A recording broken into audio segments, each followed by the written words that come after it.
Sa video ito, ituturo ko sa inyo kung paano mag-transfer ng pera sa inyong GCash account papunta sa inyong BPI Savings account. Kaya tara, samahan nyo ako at panoorin natin ang video na to. Pero bago yan, sa mga hindi pa nakasubscribe sa akin, kayo na ang bahala. So unang gagawin natin, hanapin at buksan lang natin ang ating GCash account. At kung nandito na tayo sa homepage ng ating GCash account, kung nakikita ninyo may laman na 1,011 pesos yung GCash account natin. So kailangan nating i-transfer lahat yan papunta sa ating BPI savings account. So ang unang gagawin natin, i-click lang natin ang transfer. At pagkatapos makikita na natin yung mga bangko na pwede nating pag-transferan. So sa ngayon, ang gagawin natin, i-transfer natin sa BPI savings account natin. So i-click lang natin ang BPI. After that, mapupunta na tayo dito. So ang unang gagawin natin, ilagay lang natin ang amount kung magkano yung gusto nating i-transfer.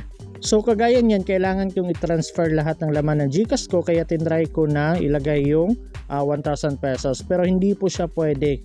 Kahit may 1,011 pesos yung laman ng ating GCash, hindi po pwedeng mag-transfer ng 1,000 pesos kasi may charge po siya na 15 pesos. Basta po mag-transfer kayo ng pera galing sa inyong GCash account papunta sa inyong bank account, may charge po siya na 15 pesos. At magkukulay pula po yan and may nakalagay sa baba na insufficient balance. So, kailangan nating bawasan yan. So, ginawa ko na lang 995 yung ita-transfer natin. So, nagkulay blue na siya at pwede na makaka-proceed na tayo. And next, punta naman tayo dito sa baba sa paglalagay ng account name. So, ilagay nyo po yung buong pangalan na nakapangalan sa inyong bank account na gustong pagtransferan. So, kagaya niyan, example natin, Dab Tutorial yung gusto natin pagtransferan na bank account. So, yun po yung ilalagay natin dyan. And next, punta naman tayo dito sa baba sa paglalagay ng account number. So, dito, kailangan bank account number talaga yung ilalagay. And nasa 10 to 14 digits po yung kailangan nila. Basta kung sumobra siya ng 14 digits or bumaba ng 10 digits yung nilagay ninyo na number dyan, automatic po na magkukulay pula siya and may nakalagay sa baba na it should be 10 to 14 digits only. Pero kung nasa mga 10 to 14 digits naman yung nilagay ninyo, automatic pong magkukulay blue yan and makaka-proceed na kayo dito sa baba. And dito pala sa baba sa send receipt to, maglalagay kayo ng email address dito pero optional lang po yan. Pwede kayo maglagay, pwede rin pong hindi. Kasi doon po i-send yung resibo.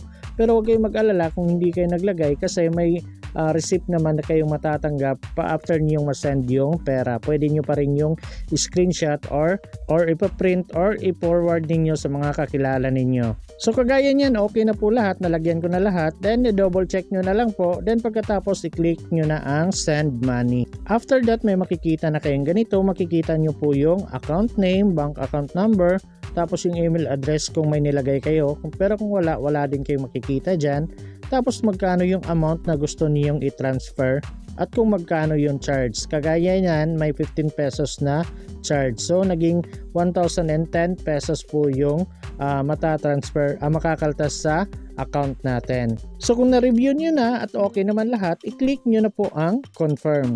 And magsisend sila ng authentication code, 6-digit na authentication code sa inyong GCash number.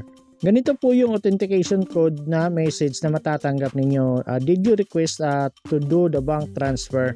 So makikita nyo kung saang bangko at magkano yung amount na gusto nyo i-transfer. And dito sa baba makikita nyo yung authentication code. Kagaya niyan 534838. So yun po yung ilalagay ninyo dito at kung okay na, i-click nyo na po ang submit. At pagkatapos may makikita na kayong ganito, bank transfer is being processed. And makikita nyo yung bank account number, bank account name, tapos account name, send receipt to, transfer date, kung magkano yung amount natin, transfer ninyo at matatanggap niya, tapos magkano yung charge. Total amount, makikita nyo rin dyan at may reference number. Sa akin guys, wala pang 1 minuto na tanggap ko na yung tinransfer kong pera. Kung medyo matagal ninyong na-receive, huwag po kayong mag-alala kasi darating din yan. Basta tama lang yung bank account number at yung bank account name na nilagay ninyo. So pwede nyo na pong i-screenshot to if ever magkaka-problema kayo sa pag-receive ng pera. So balikan na natin yung homepage natin and nakikita ninyo 1 peso na lang yung natitirang balance natin from 1,011 pesos. So na-transfer na natin yung pera. Basta sa akin po wala pang 1 minuto na transfer na po yung pera sa bank account ko.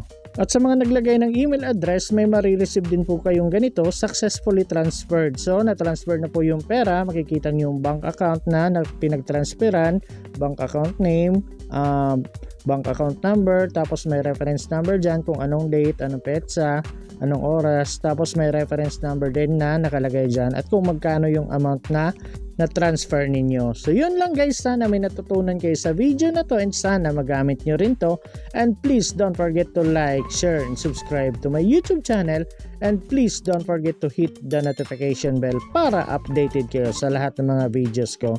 So yun lang guys, thank you and God bless everyone!